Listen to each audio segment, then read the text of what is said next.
Are you ready for a second video? I haven't done any more than what I did on my last video. Still in this same position. It's a sunny day, so there's more light today, so you might be able to see it better. Okay. So we've got our basic frame down. We've got some hips. We've got some arms. So generally where I start with is their bum. It helps to decide where's front and where's back, so that you don't get confused and end up with something that's half backwards and half forwards. It's probably about now you can kind of choose a position too. I'll have to try and post a link to a little sort of cartoon that I look at every now and then when I'm stuck for a position for them to be in. Cross legs is kind of hard to do, but what we might do is, so I'm just going to bend this leg up, and I'm going to figure out roughly where the knee is, which is a little bit shy of the middle, so it's a smidge closer to the hip than it is to the end. And I'm just going to put a bend in there so that that's a knee, and we might push this one up too. Now the main reason I say to do seated positions first, sorry about that noise, my shed door just blew shut. So we push them up into a seated position. When you want to do them standing up, that's when you need to have supports and that sort of thing. So just an example, here's one that I'm halfway through doing. Maybe I should start this video again. So I'm halfway through doing this girl. So see, she's standing up, but she's not going to stand up on her own. If I just zoom in on her feet a little bit, there's no support there. So what I'm eventually going to do for her is have her kind of leaning on a stool. You see that? Another example is this much bigger piece that I do want to stand up. So let me zoom back out. Okay, so she's much bigger. So the guy that we're working on at the moment, just so you can see for size comparison, is much smaller. And so because I want this one to be standing up, when I've made her feet, I've had to actually put in really quite strong supports.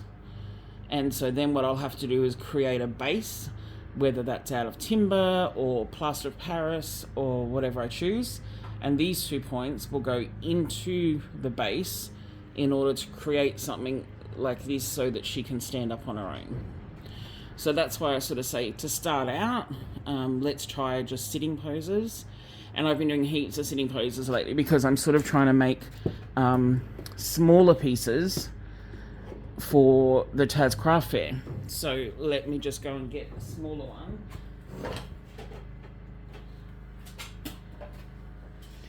So this one is very similar to Eleanor's. So you can see, because she's sitting down, I haven't had to worry about doing like major support stuff to her because she holds her own weight. You can do another tricky little thing, which is kind of like if you wanted to do somebody who's a bit more acrobatic. And I used to do some of these as well. So if you can create a triangle, so 3 points have to be kind of touching the ground. So maybe you could have this person like half doing a handstand, or what else could she do? Maybe she's got, or he has got 2 arms on the ground and 1 leg in the air. At this point, you can't hurt what they call armature. So, so if you have 3 points of contact to the ground, then you can do that. So you could do somebody in this position, so it's like they're about to do a handstand. So just to give you some ideas, I used to do quite a few sort of acrobatic poses because I kind of like the engineering factor and getting them to kind of balance on 1 leg or balance on 3 points. But I think let's just start out sitting for now. Did you see that? My girl just fell down. I'm not having a successful start to the day today. But the sun is shining, so whatever. It's been raining for 4 days, and today it is sunny. Hurrah! Okay, let's get back to it. So hopefully you've got something that looks a little bit like this. And as I said, we're going to put a knee on this side so that they're sitting with their knee up. I hope you can see that okay. And then I think what we might do is bend this knee. So you want to make sure it's at the same point because your legs are the same length generally. And what we're going to do is come out to the side a little, and we're going to do that same sort of bend, but it's going to go so that they're sitting like this.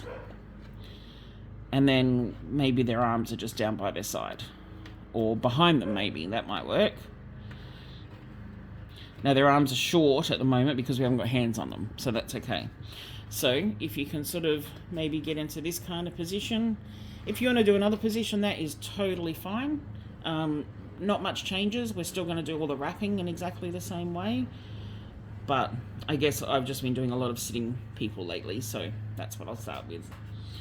Okay, so let's get our wire, and we will, as always, hang on to our sharp pointy end, if I can get that on screen. We're going to take it out an arm's length,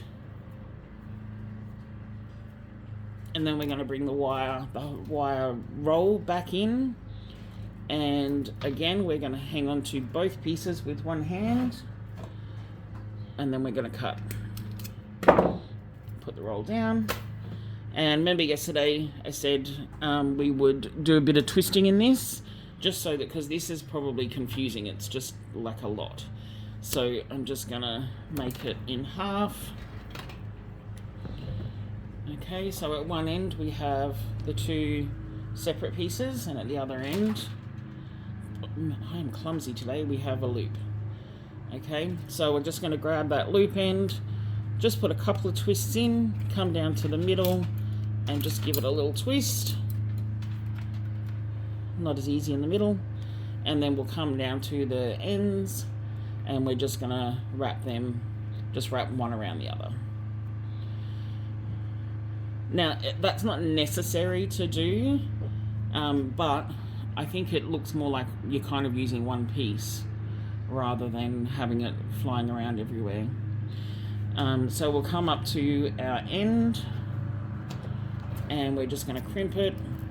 Not vital at this point, but we may as well start doing that. So that's your needle point for when we get to that threading, and I've got my two ends poking out here.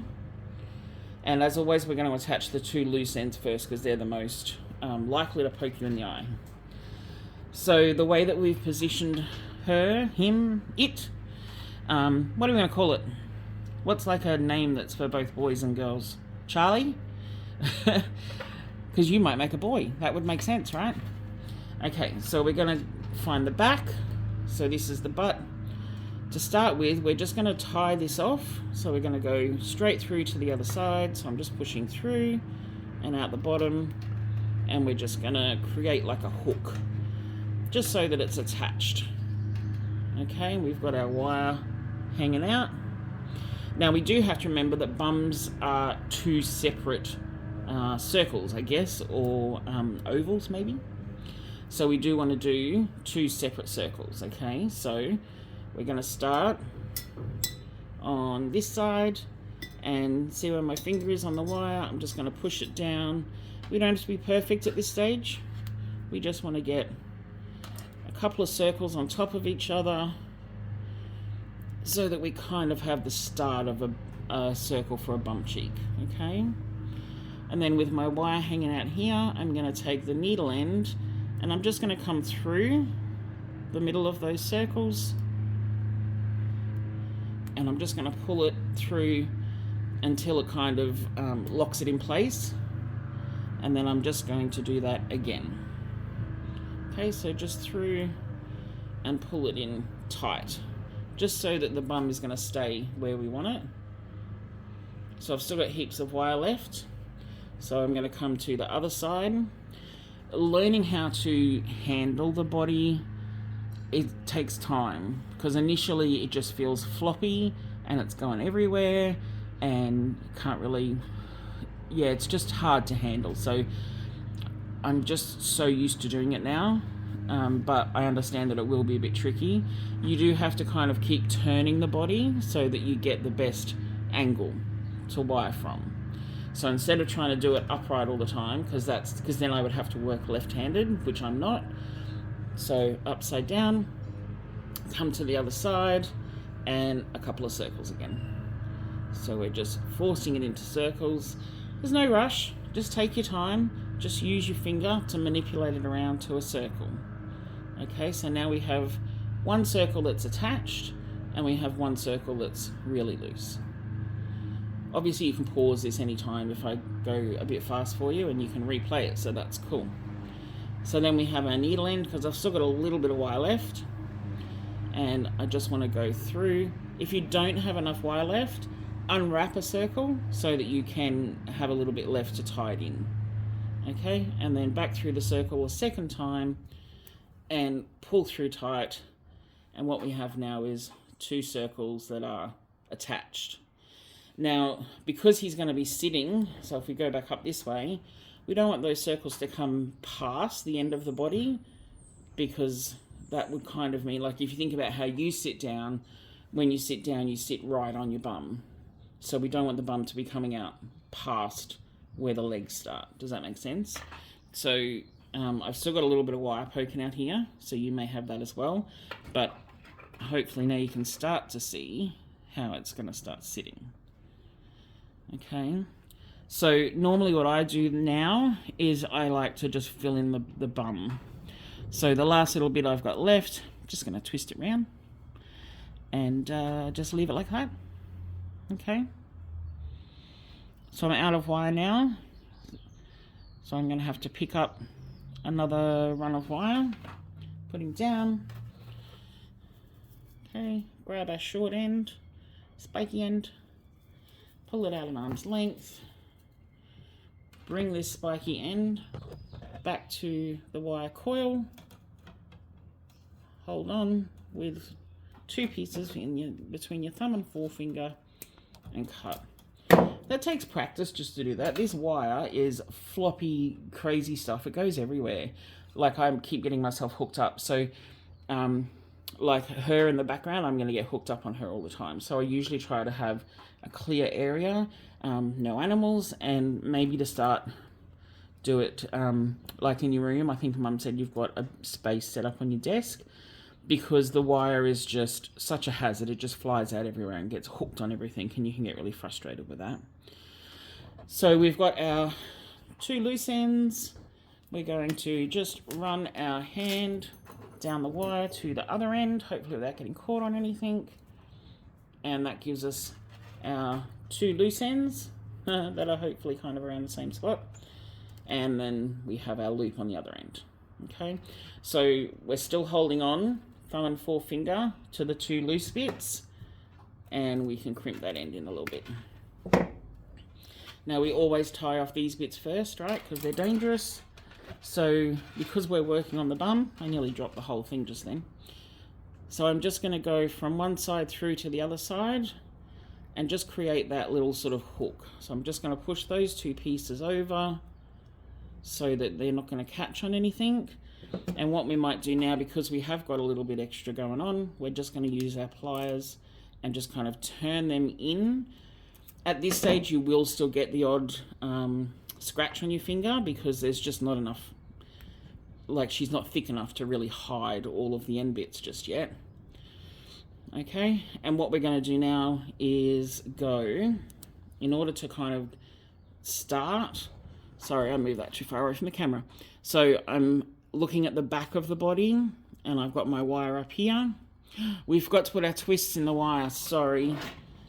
I'm so not used to doing it. Okay, so we're just going to, even though it's attached to the thing, and maybe you remember to do your twist to start with, but I forgot. So, okay. So we've got our two little bits in there. What I'm going to do now is actually go through the front, so you can see how that's coming around to the front of the body. Because what I want to do is really start to lock this bottom in. Now I'm not going to go up to the neck. I'm just going to go over to the waist, roughly, or to above the other bum cheek. Okay, and then I'm just going to cross over. Does that make sense? So we've tied on, we're going to go up towards the neck, and then we're going to come back and we're going to go across the back of our piece. Now this is really just to get you back to where we need to go so that your wire is really locked in. And then what I want to do is make more circles. So they're pretty tight circles. Like I'm putting a fair bit of pressure on the wire to kind of push it in, because we want to keep, you know, everybody likes a good bum. Eventually you might do yours so differently, but at least this gives you a starting point, and then you might go, yeah, that doesn't work for me, and you'll find another way to do it. And that's what I've done. So that's why I'm doing it the way that I do it now. There's a fly. Okay, so we've got our pointy end of the wire, and we're going to go through the bum, through the circles, same as we did before, in order to kind of lock them in place.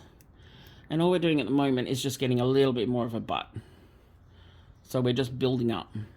So it's not loose, like our circles are pretty tight, they're pretty firm in there, and we want to keep it quite close to the body. Okay, so then what we're going to do is go around to the front of the body. Okay, and then we're going to go back through, but we're coming from the back now. So instead of going through the front that way, we're going to come through the back. Doesn't matter where it goes, as long as it goes in that circle, so that, hey, what is that? Oh, that's a leg. I got myself confused. Okay, so we're going to come back through here, and we're just going to tighten off that bit. So now that we've got like a little bit more depth here, a bit more bulk, see how you might be able to see I've got a couple of pointy bits poking out. So there's one here. So what I'm going to do, because there's more stuff on there now, I'm going to tuck that in, because now it's got somewhere to tuck into, because we've got a little bit more wire happening. And quite often what I do when I'm working is to just run my thumb over everything, just to see if I get like a sharp point, because you don't want to make it and give it to somebody and then they find that there's all these sharp points on it. And the other thing is, I guess, when you start to sell them, you have to think, if somebody puts this on their, like a $10,000 TV cabinet, is it going to scratch the cabinet? So that's why I like to have all of those pointy things locked in. Okay, so we're just going to keep going on the same side of the bum, and what we're going to do is just do a couple of overs and unders. So at the moment, your wire should be sticking out the front of the body. We're just going to come over. We're not going to go through the circles. We're going to go through the actual body this time. So can you see that? Because what I want to do is actually come across this bum, okay, and lock it in. So we're just going to pull quite firm, quite tight, so that it's locked in. Okay, and we're just going to do a couple of those, keeping it pretty firm. We want it to be pretty tight to the skeleton, and come back up again. And so you can kind of see we're getting a little bit of bulk, we're getting a little bit of thickness.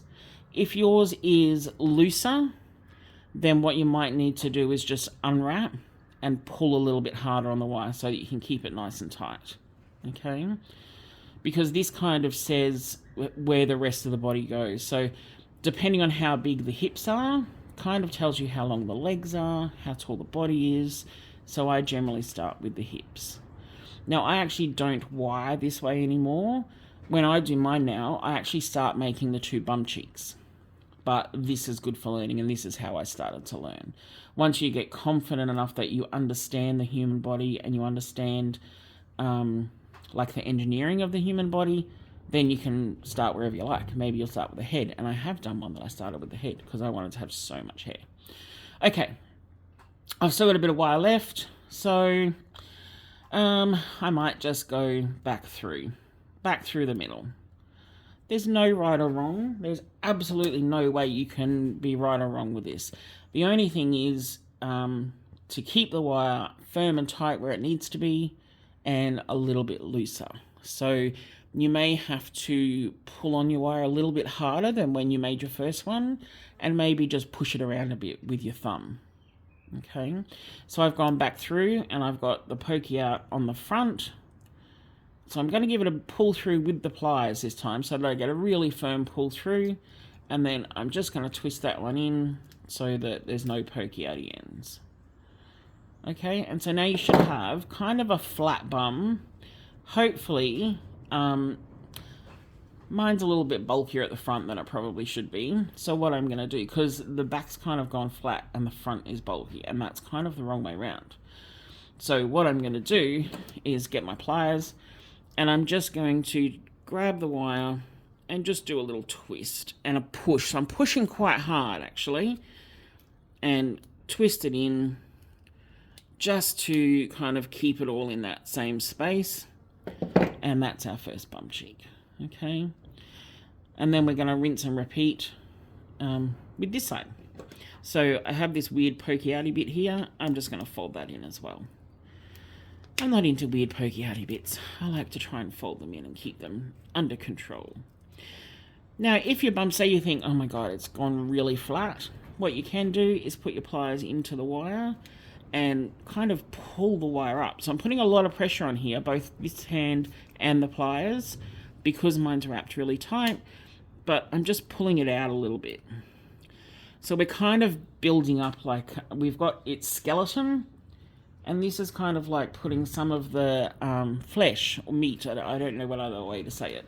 So you know how like if you hit your bum, you know that you're not hitting bone, you're hitting the meat in your bum. So this is your bones, and then we're adding the meat or flesh, and then we add the final skin layer, which just cleans everything up and tidies it up. Okay? So we're just going to do the same thing again on this side. So if you wanted to start this video again, and then you're doing it on the opposite side. Otherwise it'll just be a crazy long video. Okay, so hopefully you'll get to that stage, but you'll have 2 bum cheeks. So when I come back, I'll have the other bum cheek done as well. Okay, awesome, great work. Send me photos if you want. That'll be cool. Awesome. Bye.